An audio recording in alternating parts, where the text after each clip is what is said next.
I called off a $70,000 wedding 5 days before it happened, after my fiancée slid me a contract from her parents. 5 days before the wedding, she pushed a legal document across the kitchen table like it was nothing. I called off a $70,000 wedding 5 days before it happened, after my fiancée handed me a contract from her parents. Hi, I'm Jake. I'm 35, and last week I pulled the plug on a $70,000 wedding with less than 5 days on the clock because my fiancée tried to sell off 20% of my company to her parents. 5 days. That's how long Claire gave me to prove I was serious about building a future together. Her words, not mine. But it wasn't about love. It wasn't about commitment. It wasn't about two people joining their lives because they genuinely wanted to wake up next to each other for the next 50 years. It was about control. Specifically, financial control. And it came wrapped in legal jargon inside a glossy manila envelope, like some twisted Hallmark special. The kind of moment that makes you question every single decision you made leading up to it. The kind that makes you replay every conversation, every "I love you," every moment you thought was real, wondering how much of it was genuine and how much was groundwork for the con. Claire's family had that old money energy mixed with reality TV delusions. Her dad, William, used to wear cufflinks to breakfast, like he was attending a board meeting at 7 in the morning. The man would come down in a pressed shirt and slacks to eat scrambled eggs. Every single morning. Her mom, Patricia, once told me my $8,000 watch looked cute, like something a guy who was still working his way up would wear. Her exact words. She delivered it with this little smile that was supposed to seem supportive, but felt more like a pat on the head you give a dog who finally learned to sit. And despite all that polish and pretend sophistication, they were bleeding money quietly, desperately. I should have seen it coming. The signs were all there. The way William would change the subject whenever real estate prices came up. The way Patricia's smile would tighten when someone mentioned their latest vacation. I really should have paid more attention. But love is something else entirely, and Claire was the perfect dose. Stunning, sharp-tongued, and sugar-coated. Just enough to distract me from the red flags flapping in the breeze, like parade banners I refused to acknowledge. I convinced myself she was different from her parents. That she saw me for who I was, not what I'd built. Until that Tuesday. I'd just spent 13 hours at my warehouse dealing with a vendor nightmare that nearly cost me a major contract. Some supplier had sent the wrong parts, mixed up 2 orders completely, and my team had spent the entire day sorting through boxes and making angry phone calls while I did damage control with the client. I walked in expecting dinner, maybe a hug, possibly some bad Netflix and comfortable silence. The kind of evening where you don't have to talk much, because just being in the same room is enough. What I got instead was a cold stare across the kitchen island and the envelope that changed everything.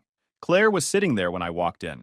No dinner on the stove, no greeting, just her, perched on a bar stool with her hands folded over a manila envelope like she was presenting a business proposal, which, looking back, she was. "You need to sign this before Friday," she said, like she was reminding me to pick up dry cleaning. Casual, almost bored. Like this was just another checkbox on the wedding to-do list. Pick up the suits from the tailor. Confirm the seating chart. Sign over 1/5 of your company. I opened it. The words blurred together at first, but then they sharpened into focus. 20% equity in Atlas Industrial Supply transferred to William and Patricia Harrington. Non-voting shares, but with audit and veto rights on any transaction over $10,000. Basically, I'd need a permission slip to buy office toilet paper. I'd need their approval to make basic business decisions in my own company. The company I'd built from nothing with my own 2 hands. I read the clause 3 times because I couldn't believe what I was seeing. There were provisions in there that would let them review my books quarterly, force me to justify any major purchase, even block hiring decisions if they wanted to. I actually laughed out loud, the kind of laugh that escapes when your brain can't quite process the audacity of what it's reading. It sounded strange even to me, hollow and sharp. Claire didn't laugh. "You built this business alone?" she said, unnervingly calm. "But we're getting married. My parents just want to protect me. They invested in me my whole life. Private schools, college, the apartment I lived in before we met. They deserve a stake in my future. In our future." That was the moment I knew. I wasn't marrying a partner. I was merging with a hostile entity. And they thought I'd say yes because they thought I was desperate. They thought I was so in love, so invested in the wedding and the life we'd planned, that I'd sign away everything I'd built for a chance to keep her. They'd miscalculated badly. They had absolutely no idea what I was about to do. I didn't sleep that night. Not even a nap. I lay in the guest room, staring at the ceiling, fans spinning like the thoughts in my head that refused to slow down.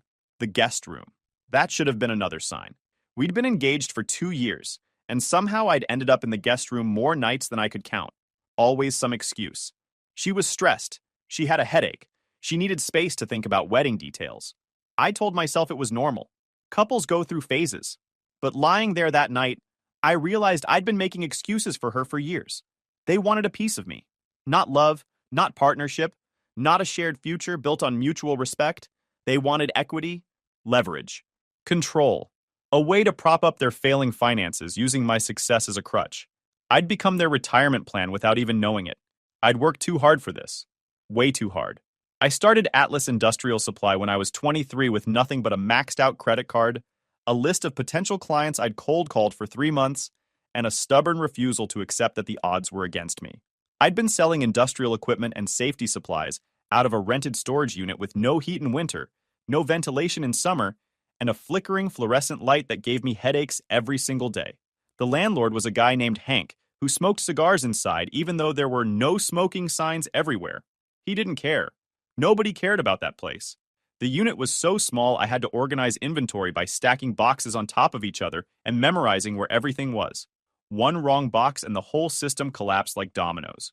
I made that mistake twice in the first month.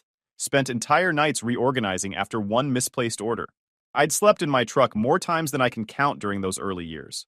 Parked in rest stops with the seats reclined and a jacket over my face to block out the streetlights. Winter nights were the worst. The cold would seep through the windows, and I'd wake up shivering at 4 a.m., waiting for the nearest diner to open so I could get something warm. Survived on gas station food and determination. Beef jerky and energy bars became entire food groups. I knew the calorie count of every snack at every rest stop between here and Ohio. I missed holidays, birthdays, family dinners that I'd promised to attend and then cancel at the last minute because a client needed something delivered. I even missed my brother's funeral once because I was trying to close a deal that would keep the company alive for another month. That one still haunts me, wakes me up sometimes. Danny understood, or at least he would have. He knew what I was trying to build. He believed in it even when I wasn't sure I did. But that doesn't make it any easier to live with. And now, 12 years later, 180 employees, 5 state contracts, a warehouse that actually had functioning climate control, and a break room with real furniture instead of folding chairs. We were on track to clear 8 figures this year. Everything I'd sacrificed was finally paying off. Every missed birthday, every cold night in the truck, every relationship I'd let fall apart because I couldn't give it the time it deserved. All of it was supposed to lead to this moment, to success, to security, to finally being able to breathe. Claire hadn't helped build any of it, not one piece. She'd helped decorate my condo, picked out throw pillows, and argued about paint colors for 2 weeks. She'd hosted a few holiday parties, where she floated around charming my clients while I did the actual networking. She once brought cupcakes to the office for someone's birthday. Red velvet. The frosting was too sweet. If that counts as sweat equity, I guess I missed the memo explaining how that works. I called Leah the next morning. Not just any attorney. Leah Sherman, my college friend turned corporate attorney, the woman who once sued a hedge fund and made them apologize publicly. Twice.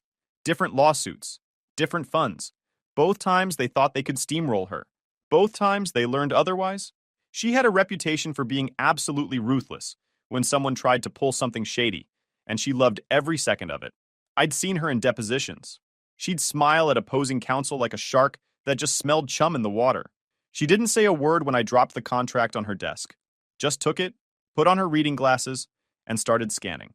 Her office was cluttered with case files and legal books, but she knew exactly where everything was. After about 5 minutes, she leaned back. Her face did that slow smile she does when she smells blood in the water. Clause 4, she said, tapping the page with her pen. They get veto power over your expenses. You couldn't buy office supplies without asking Daddy Warbucks for permission. And look at this language here. Material business decisions require unanimous consent of all equity holders. That's not just veto power. That's operational control. And the shares? I asked, already knowing the answer was going to make me sick. They're structured in a trust, with asset shielding. You'd never get them back. Not without a legal battle that would cost you more than the shares are worth. And even then, the way this is written, they could tie you up in court for years. Whoever drafted this knew exactly what they were doing. My stomach dropped. So what do I do? Leah leaned forward, eyes sharp. You act, but not yet. They gave you a deadline, right? Friday? Use it. Stall. Smile. Make them think you're weak. Make them think you're considering it, that you're scared of losing the wedding, losing Claire. Then we hit back with evidence. Hard evidence they can't spin or explain away. She passed me a legal pad. Let me be clear. This isn't a prenup argument. This isn't cold feet or wedding jitters or a disagreement about finances. This is a corporate hijack wrapped in wedding paper. She's not your fiancée anymore. She's a front for a takeover. The wedding was just the delivery mechanism. It hit me then. Claire never wanted a marriage. She wanted an acquisition, and I was the target company she'd been grooming for years. Every date, every kiss, every conversation about our future. All of it was due diligence. Thursday night, Claire invited me to dinner at her parents' estate to clear the air. She brushed my cheek with her hand like I was a child throwing a tantrum over something trivial. Her touch felt different now, calculated. Let's just talk it through, she said softly. Everyone's a little emotional right now. The wedding's so close, and stress makes people say things they don't mean. My parents just want what's best for both of us. I smiled, nodded, told her I was strongly considering the offer, and that I just needed to understand the details better, that I wanted to hear from her father directly about his vision for how this would work. She beamed, kissed me like I'd just agreed to buy her a private island. The act was so convincing I nearly forgot she was orchestrating a corporate coup with her parents in the dining room. But I noticed the way her eyes flickered when I agreed. Relief, like she'd been holding her breath waiting for me to fold. So I did what Leah told me to do. I played the part. I wore a wire. Not some fancy recording device from a spy movie. Just my phone recording in my breast pocket. Full battery. Screen off. Microphone pointed outward. It buzzed softly against my ribs while I shook William's hand and told him I appreciated the opportunity to discuss everything like reasonable adults. His handshake was firm, confident, the grip of a man who thought he'd already won. Their house was all marble countertops, fake oil paintings of horses and hunts, and furniture that looked expensive but probably came from one of those stores that tries too hard to seem upscale. The kind of place that photographs well, but feels hollow when you're actually in it. Everything was staged, like a showroom. I'd been there dozens of times, but that night I saw it differently. The cracks in the facade, the way certain rooms were closed off. The art that probably wasn't as valuable as they wanted people to believe. We sat down to filet mignon and truffle mashed potatoes. Patricia had outdone herself with the presentation. Crystal glasses, real silverware, candles flickering in arrangements that probably cost more than most people's groceries for a month. I recognized the table setting from a magazine Claire had left lying around. They were spending money they didn't have, trying to lock in the payday that my signature would provide. One last show of wealth before they admitted they were drowning. The conversation started light. Weather. Sports. Some story about a neighbor's renovations that went sideways. Patricia asked about the wedding details, the honeymoon plans, whether we'd decided on the photographer. All of it surface level. All of it foreplay before the real conversation. After dessert, William leaned back, dabbed his mouth with a cloth napkin, looked satisfied with himself, confident, like a man who'd already won and was just going through the formalities of accepting the trophy. I'm glad you're seeing the big picture, Jake, he said. This company of yours, it's got legs, real potential. But legs need direction. They need guidance from someone who understands the bigger picture. I can provide that. Government contracts, international suppliers. I've got friends in places that could open doors you've never even knocked on. Relationships that take decades to build. I played dumb, nodded along like I was impressed, like a kid listening to a successful uncle share business wisdom. But why now? Why before the wedding? Patricia chimed in, setting down her fork delicately. Because timing is everything, dear. The market's volatile. Nobody knows what next year will bring. We just want Claire to be protected. And frankly, we're not comfortable with her entering this marriage with no stake while you hold everything. That doesn't seem fair to anyone. Marriage is supposed to be a partnership. Fair, I said, nodding slowly, smiling. That makes sense. Just one question, William. He raised an eyebrow, took a sip from his glass. Of course. Ask anything. Is it true you're 3 months behind on your mortgage? The air changed instantly. The temperature in the room seemed to drop 10 degrees. The clink of his glass on the table was louder than it should have been. Patricia's smile froze like someone had paused a video. Who told you that? He barked. His face shifted from confident patriarch to cornered animal in about half a second. Doesn't matter, I said calmly. Kept my voice steady. Friendly, even. What matters is whether this 20% is about protecting Claire or about bailing you out. Because from where I'm sitting, it looks a lot like the second option. The timing, the urgency, the way this contract is structured to give you control. rather than just ownership. Claire shot up from her chair. The sound of it scraping against the tile cut through the silence like a blade. Jake, that is so out of line. You don't come into my parents' home and accuse them of something like that. No, Claire, I said, keeping my voice steady, not raising it, not giving them the satisfaction of seeing me lose control. What's out of line is asking me to hand over a fifth of my company to a man being sued by two contractors for unpaid renovations. I did my homework. Public records are interesting reading when you know where to look. County courthouse has all kinds of information if you take the time to search. William's face flushed purple. The Distinguished Patriarch Act crumbled in real time. I watched years of carefully constructed superiority collapse like a house of cards. You ungrateful punk, he growled. You think that little supply business makes you better than us? We welcomed you into this family. We accepted you despite your background. No, I said calmly. I think running it with honesty does. I think building something real instead of pretending to have something you don't makes a difference. Claire's voice went ice cold. You have until Friday to change your mind, Jake, or we're done. The wedding, the future, all of it. Gone. I stood up, pulled my phone from my pocket, pressed stop on the recording, made sure they saw me do it, let the realization wash over their faces. We're already done. I left their house without another word. No shouting match, no dramatic door slam, no final speech about betrayal and trust. Just me, my phone, and a mind spinning like a wheel on black ice trying to find traction. By the time I got home, Claire's things were already half-packed. Or maybe they'd always been ready to go, like she had an exit strategy prepared before she ever handed me that envelope, boxes labeled and neatly taped, stacked in the corner like she'd been planning her retreat for weeks. It was like she'd been planning her departure before I ever opened that document. Maybe she always knew this was a possibility. Maybe she had a timeline all along. I sat down, stared at the boxes, her handwriting on the labels. Clothes, winter. Books. Bathroom stuff. So organized, so prepared. The Claire I thought I knew was spontaneous, scattered, always losing her keys, always running late. But this Claire had been ready to leave at a moment's notice. The next morning, I emailed the recording to Leah with the subject line, nuclear option. 10 minutes later, she called. No greeting, no small talk. Just, oh, this is gold.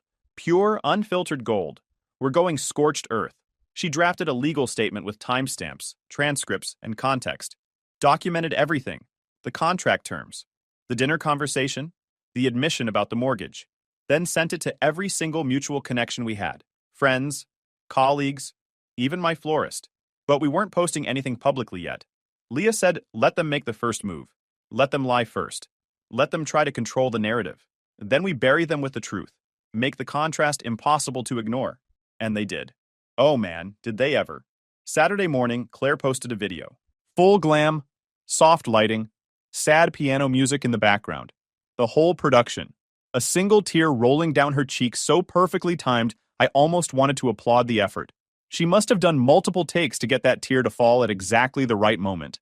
She called me controlling, said I isolated her from her family, that I refused to let her work or contribute to our relationship, that I made all the decisions and never considered her feelings, that I threatened her when she asked for fairness. No mention of the 20% equity grab. No mention of the hostile takeover dinner. No mention of the contract that would have given her parents control over my company. Just vague, manipulative half-truths and one Oscar-worthy performance. My phone exploded. Texts from friends asking if I was okay. DMs from people I barely knew demanding explanations. Even my cousin asked if I needed someone to talk to. Like I was the bad guy in this situation. Like I'd done something wrong by refusing to be exploited. I didn't say a word. Not yet.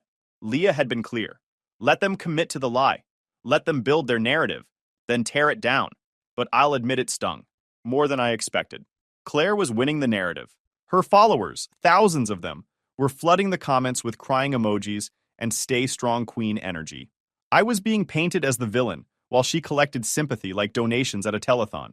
People who'd never met either of us were passing judgment based on a carefully crafted video designed to manipulate their emotions. That night, Leah sent me a text. Post it now. So I did. Just the audio. No commentary. No hashtags. No sad piano music to match hers. No emotional appeals or defensive explanations. Just William, confident and smug, saying, with my experience, we could really expand. And then me calmly asking about the mortgage. The whole recording played out exactly as it happened. 23 minutes of damning evidence. It went viral in 4 hours. By Sunday morning, the internet had turned on Claire so fast it gave me whiplash. The comments on her video went from "men are trash" to "ma'am, this isn't feminism, it's fraud." People who'd been attacking me 12 hours earlier were now apologizing in my DMs. Strangers were tagging me in posts calling Claire out.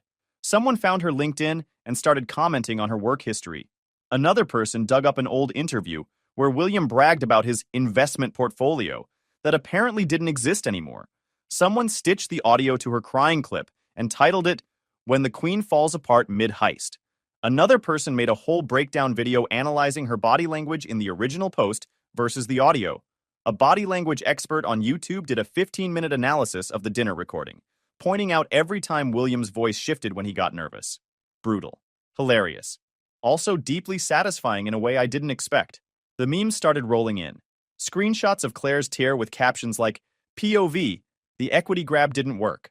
William's quote about having friends in Brussels became a running joke. Someone made a fake movie poster titled "The Harrington Heist" with a tagline that said, "Based on a true audacity." By Monday, she deleted her account entirely, disappeared from social media like she'd never existed in the first place. Her parents' accounts went private. The whole Harrington digital presence just evaporated. Even their family Christmas card photo got memed. Someone added dollar signs to their matching sweaters. I figured that would be the end of it. Drama over. Lesson learned. Move on with life. Start rebuilding whatever was left. But then came the final twist. The wedding venue.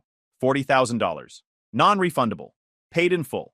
Same for the band, the florist, the catering, the custom neon sign that said "The Harringtons."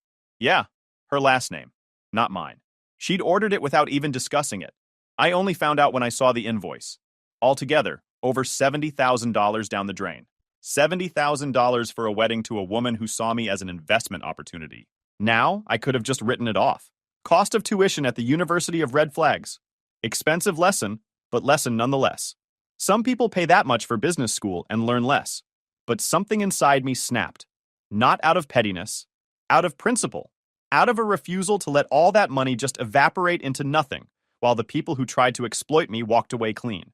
So I sent an invoice. Not to Claire, to William. A professional-grade invoice on Atlas Industrial Supply letterhead for consulting hours spent reviewing a fraudulent contract. Plus, relocation services for former fiancé's belongings. Totaling $74,221. Itemized, dated, professional. I knew he wouldn't pay. That wasn't the point. The point was documentation. The point was making sure there was a paper trail that showed exactly what kind of people they were. Something for the record. Then I made a call to the venue manager, a woman named Gloria who'd been incredibly patient with all our back and forth during the planning process. "Hey, so the wedding's off. But what if we turn the date into a charity gala?" She paused. "Excuse me? I already paid for the space, the food, the music. Everything's booked. I don't need a refund. I just want the night to matter. I want it to mean something instead of just being a waste." So we partnered with a nonprofit that supports veterans transitioning to civilian life. They brought in speakers. We auctioned off donated items. Local businesses contributed when they heard the story. A furniture store donated a living room set. A car dealership threw in a year of free oil changes. Someone even donated a fishing trip. We raised $50,000 in one night. More than anyone expected.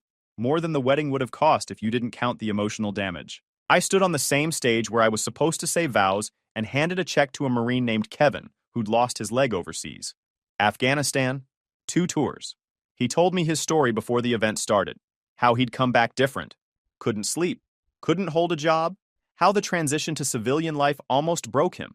How programs like this one kept him going when everything felt impossible. Gave him structure. Gave him purpose. Helped him find work and housing when nobody else would take a chance on him. His handshake was firm. His eyes were clear. He thanked me 3 times, and I told him he didn't need to thank me once. That he'd already done enough for all of us. That this was the least I could do. The venue manager, Gloria, told me later it was the best event she'd ever hosted. Said she wished more canceled weddings ended like this one. Said most people just eat the deposit and complain. I told her complaining wasn't really my style. I thought that would be it. Redemption arc complete. Reputation restored.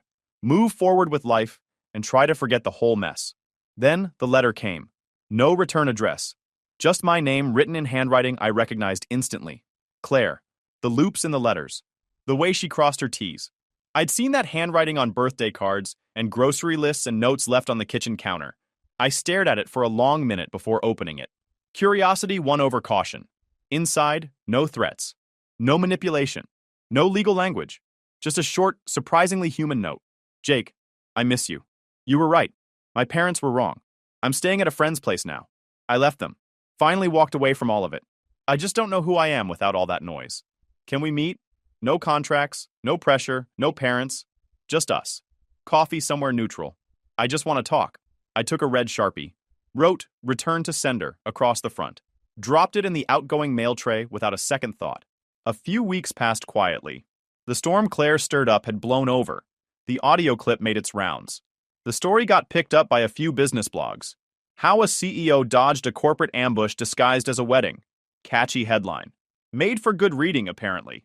People kept sharing it. Then came the rumors. Apparently, William and Patricia lost the house. Big white colonial with the imported tiles. Gone. Foreclosed. Word is they're renting a 2-bedroom condo in a gated community where William now argues with the HOA about trash bins and parking rules. Claire, she's working at a car dealership 3 towns over. Receptionist position. Rumor says she's dating a junior finance guy who just discovered cryptocurrency. As for me, Atlas Industrial Supply just opened a hub in Dallas. We're growing fast, hiring faster. My team is tighter than ever. And yeah, I'm dating again. Her name's Rachel. She's a school teacher, 6th grade social studies. Drives a Civic that's seen better days but still runs because she knows how to take care of things. Brought her own lunch to our first date and insisted we split the check even though I tried to pay 3 times. Made a whole argument about it. She doesn't know anything about industrial equipment supply. Couldn't tell you the difference between a safety harness and a fall arrest system. And honestly, that's refreshing. Last weekend, I told her the whole story. From the envelope to the fundraiser to the letter I sent back unopened. She didn't gasp. She didn't pity me. She didn't ask probing questions about my net worth or company structure. She just looked me in the eye and said, "Well, you're clearly not boring." 6 months after the canceled wedding, I finally did something I'd been putting off for 12 years. I flew home, rented a car, drove 40 minutes to the cemetery where they buried my brother Danny. I hadn't been there since the day after the funeral. The day I left early because a client called with an emergency order. I'd told myself I'd go back. Every year I'd tell myself the same thing. And every year something came up. A contract, a deadline, an excuse. The cemetery was quiet. Just me and the groundskeeper mowing somewhere in the distance. I walked past rows of headstones until I found his. 3rd row from the oak tree. Just like I remembered. The headstone was simple. Just his name, the dates, and a line our mom picked out. Gone too soon, loved forever. I stood there for a long time. Didn't say anything at first. Just let the silence sit. Let it press against my chest until I couldn't hold it anymore. Then I told him about the scholarship. About Claire. About Rachel. About the company hitting 8 figures and the warehouse in Dallas. I told him about the viral audio and William's bankruptcy. Told him everything I'd been saving up for 12 years of missed visits. The wind picked up while I was talking. Rustled the leaves in the oak tree. Probably just weather. But I'd like to think he heard me. I'd partnered with 3 high schools and a community college. The Danny Grant. Full tuition, tools, and mentorship for kids who wanted to work trades. Kids like us. Kids who grew up without money or connections. Kids who'd never get a handout but would outwork anyone if you gave them half a chance. The applications had already started coming in. Hundreds of them. Kids with stories that hit you right in the chest. One kid wrote that he'd never owned anything with his name on it. He wanted to start with a work uniform. Something that said he belonged somewhere. Another said she walked 2 miles to class every day because she didn't have a car. Never missed a day. Never complained. She wanted to learn to fix engines. Maybe build one someday. A third kid talked about how his dad worked 3 jobs and still couldn't afford to send him to trade school. He wanted to become an electrician, so his dad could finally retire. I read every single application. Took me 2 weeks. Some of them I read twice. These weren't kids looking for handouts. They were kids looking for a shot. A chance to prove what they could do if someone just opened the door. Rachel helped me pick the first 3 finalists. Said they reminded her of stubborn kids with good hearts. I asked her what that meant. She said, "You, dummy." The scholarship gala was small. Nothing fancy. Just friends, family, former clients, and my warehouse crew. Rachel wore a blue dress and spent half the night talking to my operations manager about supply chain bottlenecks. She actually seemed interested. The first recipient was a 19-year-old named Jerome. He gave a speech that almost took me out. Talked about growing up in a one-bedroom apartment with 3 siblings, sharing bunk beds, eating cereal for dinner when money was tight, fixing his mom's car with YouTube tutorials and borrowed tools because they couldn't afford a mechanic, working part-time jobs since he was 15 to help cover rent. He talked about applying to trade schools and getting rejected because he couldn't afford the application fees, about watching his friends give up on their dreams because nobody gave them a chance, about almost giving up himself until he saw the Danny Grant announcement. Then he looked right at me and said, "Mr. Jake didn't just write a check. He wrote a door, and he let me walk through it. Where I come from, doors like that don't open very often. And when they do, you don't forget who held them open." The room was silent for a second. Then everyone started clapping. I had to sit down after that. My voice wasn't going to cooperate if I tried to speak. Rachel squeezed my hand. Didn't say anything. Didn't need to. 3 weeks later, I got a call from Leah. "You're going to love this," she said. William Harrington just filed for bankruptcy. Chapter 7. Full liquidation. The house, the cars, the fake oil paintings, all of it going to auction. I didn't say anything for a second. Let it sink in. "They tried to fight it," Leah continued. "Hired some cut-rate attorney to argue they had assets overseas. The judge didn't buy it. Turns out those friends in Brussels William bragged about? They don't exist. Never did. The whole international business network was smoke and mirrors. And Claire? Moved to Arizona. Apparently she's selling timeshares now. Lives in a studio apartment in Scottsdale. A far cry from the marble countertops." I laughed. Actually laughed. Not out of spite, just at the sheer absurdity of how it all played out. A year ago, they were planning to take 20% of my company. Now they were liquidating furniture to pay off creditors. "One more thing," Leah added. "Remember that invoice you sent him? The $74,000 one? Yeah? He listed it as a creditor claim in the filing, which means it's now part of the public bankruptcy record. Forever. Anyone who looks him up will see that he owed you money for, and I quote, consulting services related to fraudulent contract review. His attorney tried to get it removed. Judge said no. It stays." I smiled. "That's beautiful. I thought you'd appreciate that. The man who tried to steal 20% of your company now has a permanent public record showing he owed you money for trying to scam you. That's what we call poetic justice." Last month, Rachel and I took a weekend trip. Cabin upstate. No cell service, no spreadsheets, no emails pinging at 2 a.m. about delayed shipments or vendor issues. She brought puzzles. I brought a book I'd been meaning to read for 3 years. Finally cracked the spine. The place was buried in pine trees. One of those old wooden cabins with a porch that creaked when you walked on it. A fireplace that actually worked. No TV, no Wi-Fi, just silence and trees and the occasional bird making noise outside. We cooked dinner together. Nothing fancy, just pasta and garlic bread. She hummed while chopping vegetables, barefoot on the tile, completely at ease. Not trying to impress anyone, not checking her phone every 5 minutes. Just present. I realized I couldn't remember the last time I'd done that. Just been somewhere without thinking about what was next, without running numbers in my head or planning for problems that hadn't happened yet. After dinner, we sat on the porch watching stars. I couldn't remember the last time I'd seen that many. In the city, you forget they're there. Light pollution blocks everything out. But up there, the sky was packed with them. "You know what I keep thinking about?" she said. "What?" "That $70,000 wedding. All that money, all that planning, and it would have been the worst decision of your life. Probably. So technically, you made $70,000 by not getting married." I laughed. "That's not how math works." "Sure it is. You avoided a bad investment. That's profit." She had a point. Atlas Industrial hit 8 figures last quarter. First time ever. We broke ground on a second warehouse in Houston. The Dallas hub is already running at capacity, so we needed more space. I promoted my operations manager to VP and finally took my name off the emergency contact list. Let the team handle things. Turns out they're better at it than I was. My phone doesn't buzz at midnight anymore. I sleep through the night. Weekends are actually weekends now.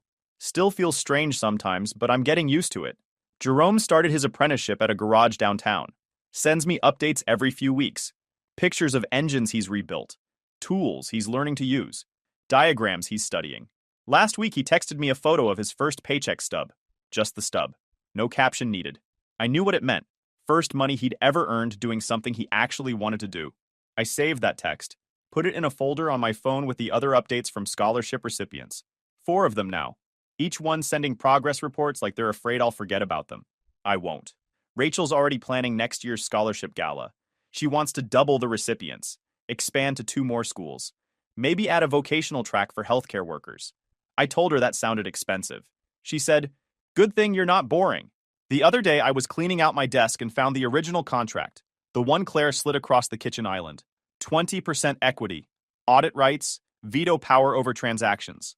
8 pages of legal language designed to strip away everything I'd built. I read through it one more time, all those clauses designed to trap me. All that careful wording meant to make it sound reasonable. Family partnership, shared success, protecting our future together. Every phrase crafted to hide what it really was. A heist. I thought about framing it, putting it on my office wall as a reminder of how close I came to losing everything. But that felt wrong, like keeping a trophy from a war you never asked to fight. So I shredded it, fed it through the machine piece by piece until there was nothing left but confetti. Watched the strips pile up in the bin. 8 pages reduced to ribbons. Took about 30 seconds. Felt like closing a chapter that should have ended a long time ago. I dumped the confetti in the trash and went back to work. Guys, we are so close to hit 100,000 subscribers on this channel. If you are not subscribed to the channel, please consider subscribing. It really helps hit that 100,000 mark. Thanks for making this dream come true. I found out my wife cheated with my daughter's boyfriend, abused my daughter into staying quiet for months, and locked her out of my house while I was offshore working. So I destroyed her life in one night. All right, Reddit, this happened 3 months ago, and I'm still processing the whole thing. My lawyer said it's fine to post now since the divorce is finalized and the criminal charges are filed. So here we go. I'm 44 years old, been working offshore oil platforms in the Gulf of Mexico for the past 20 years. 2 weeks on, 2 weeks off rotation. The money's incredible, but the work is brutal, and you miss a lot of what happens at home. That's how this whole mess went undetected for as long as it did. My wife Diane and I got married young, had our daughter Lily when I was 23. Diane never worked after Lily was born, just stayed home and managed the house while I was out making 6 figures on the rigs. We had a nice place in Florida, 3-bedroom house with a pool, 2 cars paid off, and enough in savings that we could have retired early if things had gone different. Lily just turned 19 last summer. Smart kid, full ride scholarship to State University about 40 minutes from our house. Studying engineering because apparently she inherited my ability to fix things and do math. I was proud as hell. Started dating this guy named Brandon when she was a freshman. Seemed like a decent enough dude at first. 21 years old, business major. Drove a Mustang his parents bought him. Brandon came from money. His dad owned a chain of car dealerships across 3 counties, and Brandon never had to work a real day in his life. The kind of guy who wore designer clothes to class and talked about his investment portfolio at 19. Lily seemed happy, though, so I kept my mouth shut about my reservations. The red flags started showing up around February of last year, but I was too busy with work to notice the pattern. I'd come home from my 2-week rotation, and Lily would be quiet, withdrawn. Diane would explain it away as stress from midterms or roommate drama or whatever. Made sense at the time, so I didn't push it. Looking back now, I can see all the signs I missed. Lily started losing weight. She'd always been active and healthy, played volleyball in high school and kept herself in shape. But suddenly she was skin and bones, wearing baggy hoodies even in Florida summer heat to hide how much weight she'd dropped. Dark circles under her eyes like she wasn't sleeping. Whenever I asked her about school or Brandon, she'd give one-word answers and change the subject. The girl who used to light up telling me about her classes and projects was now giving me flat, fine responses to everything. When I'd ask about Brandon, she'd flinch slightly before forcing a smile and saying things were good. Should have been my first major clue that something was seriously wrong.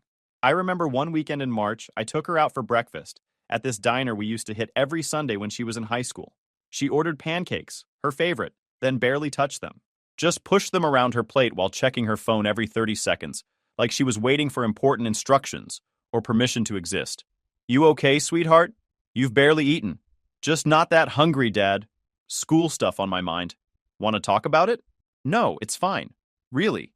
That's when I should have known. Lily and I always talked about everything. She'd tell me about her professors, her friends, her worries about the future. We'd had conversations about everything from calculus to boys to whether humans would ever colonize Mars. For her to suddenly shut down like that should have set off every alarm bell in my head. But Diane was right there, jumping in with explanations. "She's just adjusting to college workload, honey. Remember how stressed you were in engineering school? It's normal." I wanted to believe it was normal. Wanted to believe my kid was just going through standard college growing pains and would come out the other side stronger. Didn't want to admit that something might be seriously wrong in my own house while I was offshore making money to support us all. Diane kept making excuses. She's just adjusting to college life. All freshmen go through this. You're overreacting because you're gone so much. That last one stung because it was partially true. I was gone half the month every month. Hard to be a present parent when you're on an oil rig 200 miles offshore. But I tried. Called Lily every other day, texted her constantly, sent her care packages with her favorite snacks and little notes telling her I was proud of her. Made sure she knew I was there for her even when I was physically absent. Except those text messages weren't always getting through. The care packages would arrive, but Lily would claim she never got them, that maybe they were stolen off her dorm room doorstep. The phone calls became shorter and more awkward. I chalked it up to her being busy, having a full schedule, needing space to become her own person. What I didn't know was that my wife was actively sabotaging that relationship, telling Lily I was too busy to care about her problems, deleting my messages before Lily could see them, intercepting packages and throwing them away before Lily got home from class, convincing my daughter that I'd be disappointed in her if she told me what was really happening, that I'd blame her for letting things get this bad, that I'd think less of her for not being strong enough to handle the situation on her own. The psychological warfare was methodical and calculated. Diane knew exactly what buttons to push with a 19-year-old girl who wanted desperately to make her father proud. Knew that Lily would rather suffer in silence than risk disappointing me. Used that knowledge to create a wall between us while pretending to be the supportive mother holding everything together. I found out later that Diane had been checking Lily's phone regularly, monitoring her messages and social media. Anytime Lily tried to reach out to friends about what was happening, Diane would confront her about it. Your friends don't need to know our private family business. You're just causing drama and making yourself look crazy. She isolated my daughter systematically, convinced her that nobody would believe her story anyway, that Brandon would just deny everything and make Lily look like a jealous ex trying to ruin his reputation, that I would take Diane's side because I'd been married to her for 20 years and only known Brandon through Lily's stories. The breaking point. How I found out. Mid-August, I'm wrapping up my rotation on the platform. We'd just finished a major maintenance project, and I was looking forward to 2 weeks at home. Maybe take Lily fishing like we used to when she was little. Grill some steaks. Just be a dad for a while. My phone rings around 10 p.m., which is weird because nobody calls that late unless it's an emergency. It's my neighbor Janet, this retired teacher who lives 3 houses down and has known Lily since she was in diapers. David, I'm so sorry to bother you, but I think you need to know something. My stomach drops. What's wrong? Is Lily okay? She's at my house right now. She showed up an hour ago crying and she won't tell me what happened, but she's got a bruise on her face and she's terrified to go home. I'm already packing my bag. Put her on the phone. When Lily gets on the line, she's sobbing so hard I can barely understand her. Just keep saying, I'm so sorry, Dad, over and over like she's committed some unforgivable crime instead of being the victim of sustained abuse. Baby girl, I need you to breathe and tell me what happened. Are you hurt? Do you need an ambulance? No ambulance. I can't go home. Mom locked me out and she said, if I tell you anything, she'll make sure I lose my scholarship. My blood turns to ice. Mom did what? That's when the whole story comes out. Turns out Brandon had been coming to our house during my rotations. Started as just hanging out with Diane, being friendly with his girlfriend's mom. Diane would invite him over for dinner, tell Lily it was nice to have young energy in the house. Then it became him staying for dinner regularly, then staying to watch movies, then staying overnight in the guest room, or so Lily thought, then staying in my bed, in the bed I shared with my wife, in my house that I paid for with money earned risking my life on offshore platforms. My wife had been sleeping with our daughter's boyfriend for 6 months. 6 months. And she'd been threatening Lily into silence the entire time with a combination of manipulation, gaslighting, and outright threats. The timeline Lily laid out made my stomach turn. It started in February, right around when I noticed Lily acting different. Brandon would show up at the house during the day when Lily was in class. Diane would make him elaborate meals, buy him expensive gifts on my credit card, treat him like some kind of prize she'd won, instead of acknowledging he was dating her daughter. By March, they were sleeping together. Lily came home early from a study session one afternoon and walked in on them making out in the kitchen. My kitchen, where Diane and I had cooked breakfast together on my days off, where Lily had eaten cereal before school every morning growing up, defiled by my wife and a kid barely out of his teens. Lily confronted them immediately, horrified and disgusted. Brandon's response was to threaten her. Said if she told anyone, he'd make sure everyone knew it was Lily who pushed them together. That she'd practically offered her mom to him as some weird test of his loyalty. Diane backed him up completely, told Lily she was being dramatic and jealous and needed to grow up. That's when the real psychological torture began. The manipulation was methodical and vicious. Diane told Lily that if she said anything, she'd tell the university that Lily was cheating on her exams. She'd ruin Brandon's life and make sure he blamed Lily for it. She'd divorce me and take everything, leaving Lily with nothing for school. She even threatened to tell me that Lily was on substances and needed to be institutionalized. Lily believed all of it because she was 19 and terrified, and her own mother was gaslighting her into thinking this was somehow normal or her fault. Today, the breaking point came because Lily finally told Brandon she wanted to break up. She couldn't handle watching her mom sleep with her boyfriend anymore. Couldn't handle the lies and the guilt and the absolute mind games. Brandon freaked out, worried Lily would expose everything, and told Diane. My wife's response?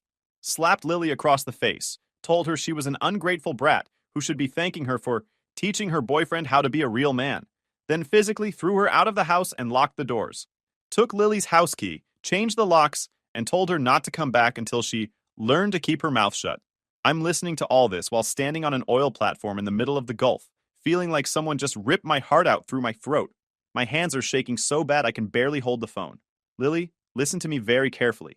You did nothing wrong. Do you understand me? Nothing. You're the victim here, and I'm going to fix this. But Dad, she said... I don't care what she said. She's a liar and an abuser, and I'm going to handle this. You stay with Janet tonight. I'll be home in 12 hours. Called my supervisor, explained there was a family emergency, and got myself on the next helicopter off the platform. Usually takes 2 days to arrange transport, but when you've been a reliable employee for 20 years and you sound like you're about to commit murder, they make it happen fast. During the helicopter ride to shore and the 3-hour drive home, I made a series of very calculated phone calls. I wasn't about to go in hot and stupid. I was going to dismantle my wife's entire life with the same precision I used to manage million-dollar platform operations. See, working offshore teaches you to stay calm in crisis situations. When something goes wrong on a rig, you don't panic and start screaming. You assess the situation, make a plan, execute it step by step. Same principle applied here. My wife had created a crisis. I was going to solve it permanently. The systematic destruction. One night to end. It all first call. My divorce lawyer, Jerry. We'd worked together on a buddy's divorce a few years back and he was a shark in the courtroom. The kind of attorney who smiled when opposing counsel showed up unprepared and absolutely destroyed them with facts and procedure. I laid out the situation and he was already drafting papers before I finished talking. David, what she did to Lily isn't just grounds for divorce, it's potentially criminal. Coercion, abuse of a minor even though Lily's technically an adult, emotional manipulation, assault and battery from that slap. We're talking restraining orders, potential jail time, civil suits. She opened herself up to a world of legal pain. Make it happen. I want her out of my house and out of our lives by tomorrow morning. I don't care what it costs. I'll have emergency custody orders and a restraining order filed within the hour. Given the abuse allegations and the fact that she physically assaulted and locked out your daughter, we can get an emergency hearing.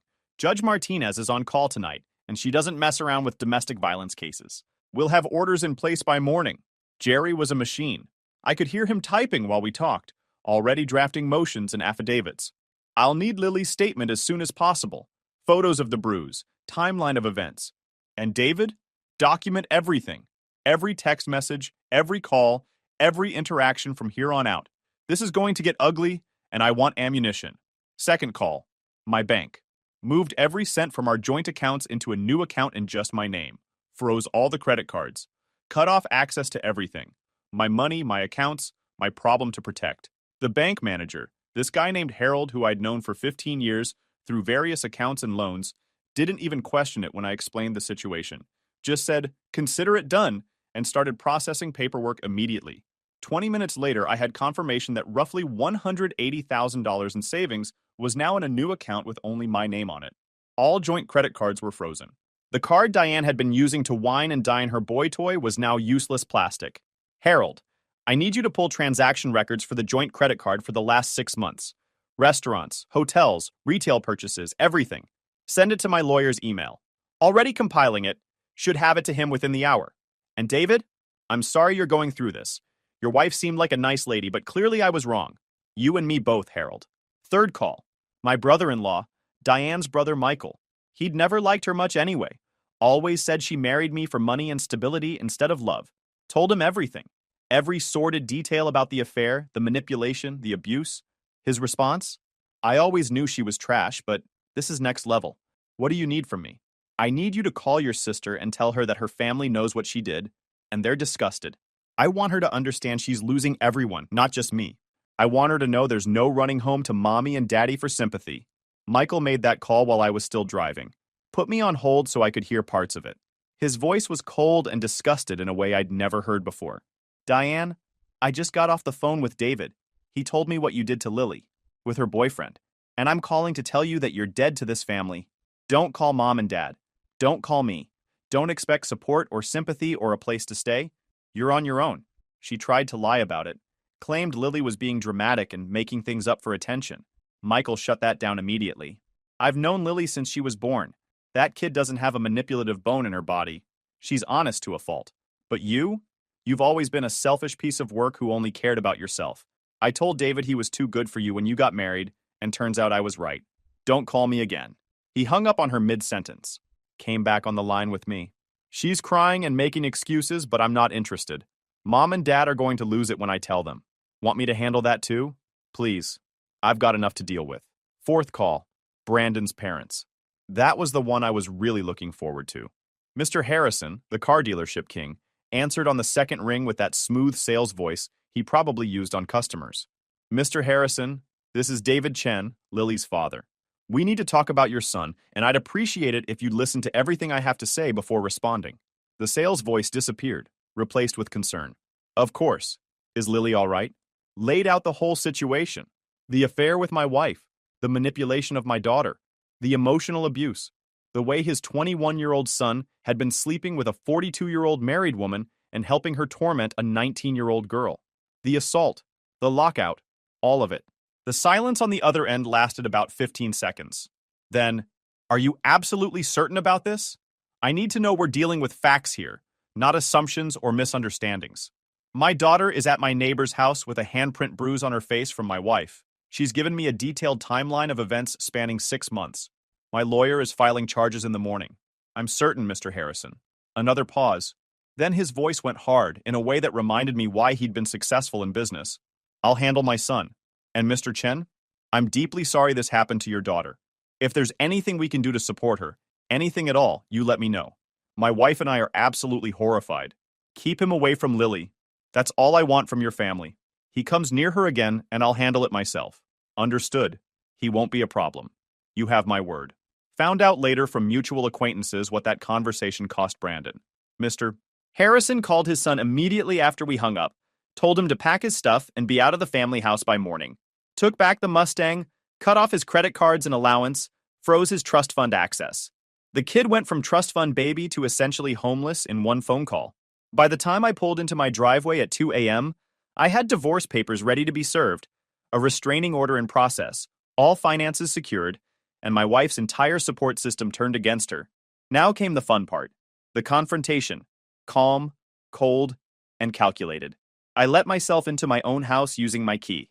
Walked through the living room, past the kitchen where Diane and I used to make breakfast together on my days off, straight to the bedroom. Every step felt surreal, like I was walking through a stranger's house instead of the home I'd been paying for since before Lily was born. She was awake, scrolling through her phone in bed, probably texting Brandon about how she'd handled the Lily situation, planning their next hookup session in my bed. The bed I'd bought with my first big paycheck from the Riggs. The bed where we'd conceived our daughter 20 years ago. When she saw me standing in the doorway, her face went through several emotions in rapid succession. Surprise that I was home early. Fear, because she knew something was wrong. Then, settling on defiance, that look she got when she'd decided to brazen her way through something instead of taking responsibility. You're home early. Yeah, well, I heard my daughter got assaulted and thrown out of her own house. Figured I should check on that. She sat up, wrapping the sheet around herself like that would protect her from what was coming. Like modesty mattered at this point. Lily is being dramatic. We had a disagreement, and she stormed off like teenagers do. You know how emotional she gets. Stop talking. Something in my voice made her actually shut up. Good. I was done listening to lies. Done listening to her manipulate and twist reality. Done with all of it. I know about Brandon. I know about the affair. I know about the threats and the manipulation and the months of psychological torture you put our daughter through. I know about the gifts you bought him with my money. I know about the hotel rooms you booked on my credit card. I know about you telling Lily I wouldn't believe her if she told me. I know all of it, Diane. Watched the color drain from her face in real time. Her hands started shaking, and she gripped the sheet tighter. David, I can explain. I said stop talking. You don't get to explain. You don't get to spin this or make excuses or cry your way out of it. Here's what's going to happen. At 8 a.m., you're being served with divorce papers and a restraining order. You have until noon to pack a bag and get out of this house. Everything in this house was purchased with my money, so you take your clothes and your personal items and nothing else. You can't just kick me out of my own home. I have rights. It's not your home, it's my home. It's my name on the deed, my money that paid for it, my mortgage that keeps it. You're a stay-at-home wife who contributed nothing financially for 21 years and just destroyed everything morally. You have no claim here. She started crying. The fake kind, where she'd squeeze out tears to manipulate me. The same act she'd been using for years anytime she wanted something or got caught doing something wrong. Used to work too, back when I thought she was a decent human being who actually cared about our family. Please, David, just listen to me for 1 minute. I love you. We can work through this. It was a mistake. I was lonely while you were gone so much. He made me feel young again. You abused our daughter. You slept with a kid barely older than her. You threatened her scholarship, her mental health, her relationship with me. You hit her in the face and locked her out of her own house. You made her afraid to tell her own father what was happening. There is no working through that. There's no counseling or second chances or forgiveness. You're done. I pulled out my phone and showed her the photos Janet had sent me. Clear pictures of the bruise on Lily's face, perfectly visible handprint, timestamp and location data embedded in the file. Evidence that would hold up in court. The police will be getting these tomorrow morning along with Lily's full statement about the assault and the emotional abuse. My lawyer says you're looking at assault charges at minimum, possibly coercion, and contributing to the delinquency of a minor, depending on how the DA feels about the situation. Watched her face crumble as reality set in. The tears became real now, ugly crying as the full weight of her actions hit her. You're going to have me arrested? David, please, I'm your wife. You were my wife, past tense. And yes, I'm going to let the legal system decide what happens to you. But yes, you're going to face consequences for what you did. Real ones. Not just divorce or social embarrassment, actual criminal consequences.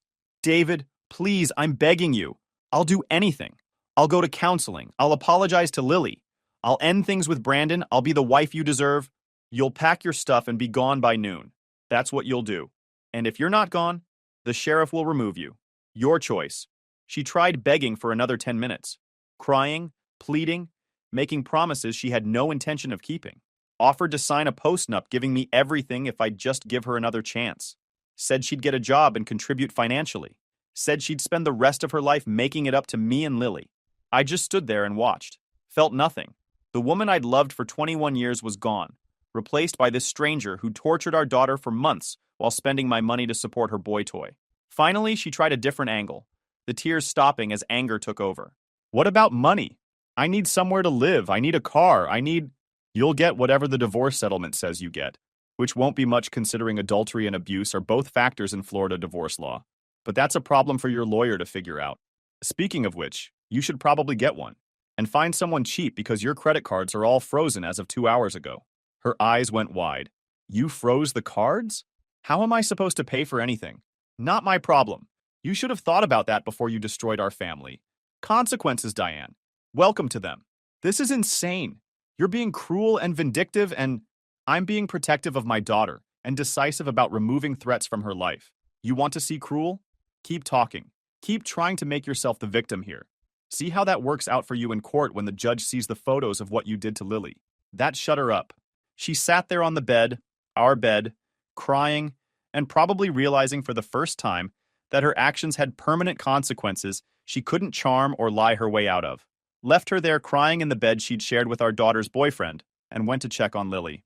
The aftermath, rebuilding what she broke, found Lily still awake at Janet's house, curled up on the couch watching some late-night show with the volume off. Soon as she saw me, she started crying again. Not the panicked, terrified crying from earlier. This was different. Relief, guilt, fear, all mixed together. held my daughter while she sobbed into my shoulder, apologizing over and over for not telling me sooner, kept telling her she had nothing to apologize for, that she was brave and strong, and I was proud of her for finally speaking up, that none of this was her fault. I thought you'd be mad at me, she whispered between sobs. Mom said you'd think I was lying or trying to break up your marriage. She said you'd choose her over me because you'd been together longer. Baby girl, you could never break up my marriage. Your mother did that all on her own, and I will always, always believe you. Always. There is nothing you could tell me that would make me stop loving you or stop protecting you. Nothing. We talked until the sun came up. She told me everything, every painful detail I needed to hear, to understand the full scope of what Diane had done. How it started with Brandon just being friendly with Diane.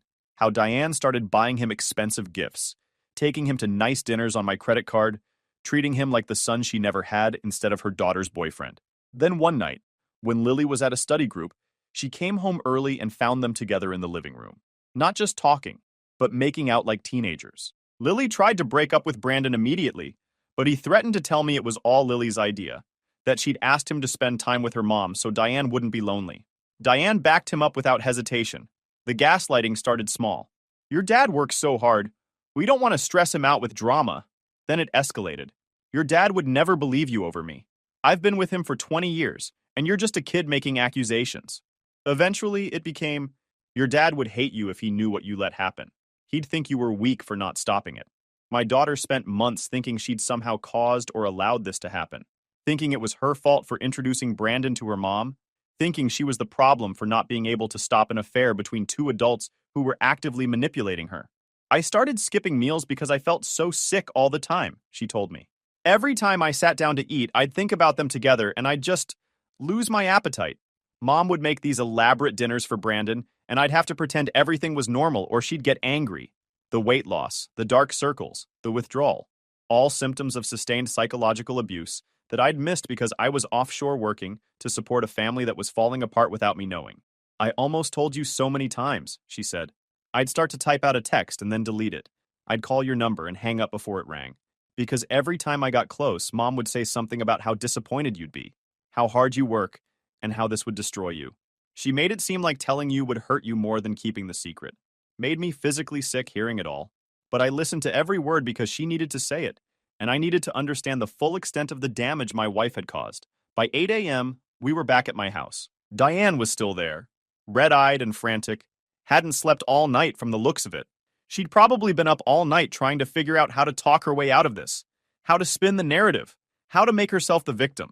Started trying to apologize to Lily the second she walked in the door. Baby, I'm so sorry. I never meant to hurt you. I was confused and made terrible choices. Don't talk to her, I said, stepping between them. The restraining order is being served in about 20 minutes. You're not allowed within 500 feet of Lily or me after that. So say whatever you need to say to the walls because we're done listening. The process server showed up right on schedule. Professional woman in a pantsuit who'd probably seen every kind of domestic drama imaginable. Watched Diane's hands shake as she read through the papers. Divorce petition, restraining order, emergency custody order, giving me sole decision-making for Lily, despite her being an adult due to the abuse situation, asset freezing order, the whole 9 yards. This is insane, she kept saying while flipping through pages. You can't do this. This isn't fair. I have rights. What's not fair is what you did to our daughter. What's not fair is that you won't face half the consequences you deserve. Now pack your stuff. Clock's ticking. She tried dragging it out, taking her time, making a scene. Going through closets slowly, sitting on the bed crying, making phone calls to people who wouldn't answer. At 11:45, I called the non-emergency police line and explained the situation. Had 2 deputies show up at 12:01 to escort her off the property when she still hadn't left. Watching her get escorted out with 2 garbage bags of clothes was the most satisfying moment of my life. She kept screaming about how I'd regret this, how I was making a huge mistake, how Lily was manipulating me and lying about everything. The deputies had to physically guide her to her car while she ranted. One of the deputies, this older guy named Patterson, who looked like he'd seen everything twice, looked at me and Lily standing on the porch and just shook his head. 23 years on the job, and I've seen some things. But this is up there. You two take care of each other, all right? She's not going to let this go quietly. He was right about that. Diane tried coming back 3 times that first week, each time getting turned away by the restraining order. Third time, the deputies had to warn her she'd be arrested if she came back. That finally got through to her. The legal fallout. Watching it all burn. The divorce moved fast since Diane couldn't afford a decent lawyer. She tried representing herself for about 2 weeks before realizing she was way out of her depth. Eventually got some bottom-tier attorney who took her case pro bono because apparently she spun some sob story about being a victim of financial abuse. That lasted until my lawyer presented the bank statements showing hundreds of dinners charged to my credit card at expensive restaurants, hotel rooms booked on my dime, a $3,000 charge at some men's clothing store that Diane swore she knew nothing about until we subpoenaed Brandon's Instagram and found him wearing a designer suit in multiple photos, tags still attached, thanking his special someone for the early birthday gift. Her lawyer withdrew from the case, said she'd lied about material facts and he couldn't ethically represent her. She went back to representing herself and it was a bloodbath. Florida's a no-fault divorce state, but adultery still factors into alimony and asset distribution. My lawyer buried her. She walked away with basically nothing. No alimony, because she'd committed adultery. Minimal asset distribution, because the marriage was under 25 years and she'd contributed no income. No claim to my retirement because of the abuse allegations. The house, the cars, the savings, the investment accounts, all of it stayed with me. She got her clothes, her jewelry, and about $30,000 from the settlement. That's it. 21 years of marriage and she walked away with less than a year of my salary. But the real justice came from the criminal charges. The DA's office took Lily's statement and the photos of her bruise and filed assault charges. Pretty straightforward domestic violence case. Diane pled guilty to avoid jail time, got 2 years probation and mandatory anger management classes. She's got a criminal record now. Good luck finding a job with that hanging over her head. Brandon didn't face criminal charges because technically he was an adult, and the relationship with Diane was consensual, even if it was gross and morally bankrupt. But the court of public opinion destroyed him anyway. His entire friend group cut him off, got kicked out of his business fraternity for conduct unbecoming. The dean called him in for a disciplinary hearing based on the police reports, and he withdrew from school entirely rather than face expulsion. Last I heard, he was working overnight shifts stocking shelves at a warehouse and living in a studio apartment in the bad part of town. His parents wouldn't even speak to him. Mr. Harrison actually called me a few months after everything went down to apologize again and let me know Brandon was completely cut off from the family trust fund. Said his son made his bed and could sleep in it. The social fallout was even better. Small town, word spreads fast. Diane couldn't go anywhere without people staring, whispering, judging. She tried going to the grocery store, and people literally turned their carts around to avoid her. Tried getting a job, and got rejected from every place in town because somehow every employer knew what she'd done. She ended up moving 2 counties over to live with some cousin. Heard she's working the cash register at a gas station making minimum wage. Karma's a beautiful thing. Diane violated the restraining order twice in the first month. Second violation landed her in county lockup for 3 days. That was enough to get through her head that I wasn't bluffing. She tried reaching out through mutual friends, sent letters to my work address, even showed up at Lily's campus once. Campus security escorted her off and filed a report. Her probation officer was not impressed. Last I heard, she's working at a gas station 90 miles away, living in a 1-bedroom apartment over a pizza shop. Her cousin kicked her out after 2 months because Diane wouldn't stop trying to borrow money. She tried posting on social media about being a victim of financial abuse. Her brother Michael shut that down by commenting, "You slept with your daughter's boyfriend and assaulted her. Stop lying." Post got deleted within an hour, but everyone saw it.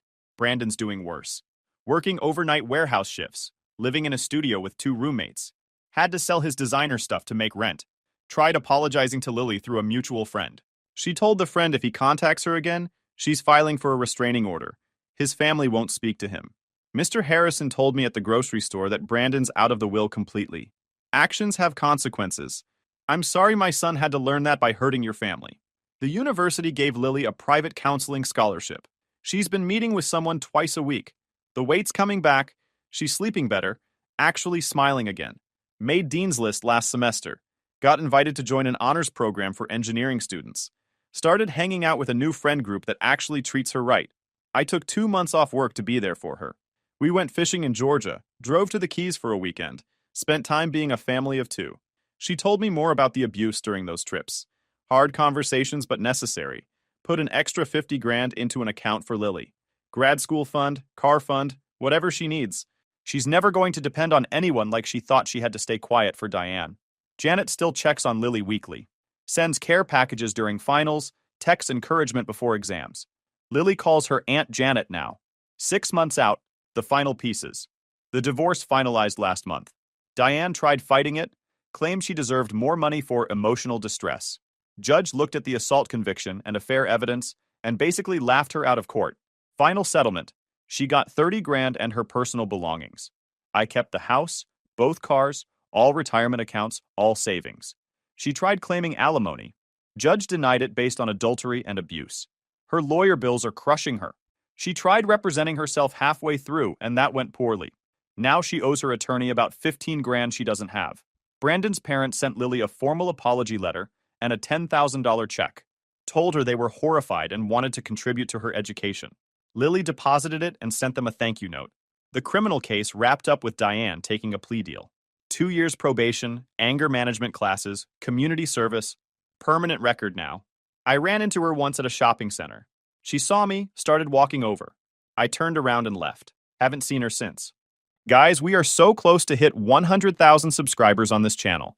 If you are not subscribed to the channel, please consider subscribing. It really helps hit that 100,000 mark. Thanks for making this dream come true.